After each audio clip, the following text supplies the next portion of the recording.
بسم اللہ الرحمن الرحیم۔ سورۃ الانفال کی آیت نمبر 12 کا ترجمہ اور تفسیر۔ جب یوں ہی ارشاد فرماتا تھا ربک تمہارا پروردگار، الی الملائکۃ فرشتوں کو، جب تمہارا پروردگار فرشتوں کو ارشاد فرماتا تھا انی معکم کہ میں تمہارے ساتھ ہوں، فثبتوا الذین آمنوا تم مومنوں کو تسلی دو کہ ثابت قدم رہیں، سألقی فی قلوب الذین کفروا الرعب میں ابھی کافروں کے دلوں میں رعب و ہیبت ڈالے دیتا ہوں، فاضربوا فوق الاعناق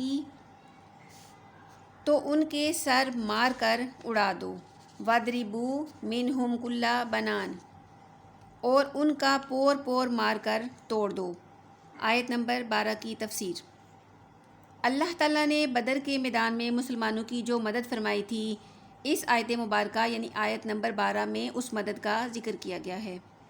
چونکہ مسلمان بہت کم تعداد میں تھے اور بے سر و سامان بھی تھے، اس وجہ سے مسلمان بہت زیادہ پریشان تھے، اور مسلمانوں کو یہ خوف تھا کہ وہ کفار کے لشکر سے اس پریشانی کی وجہ سے ثابت قدم رہ کر نہ لڑ سکیں گے۔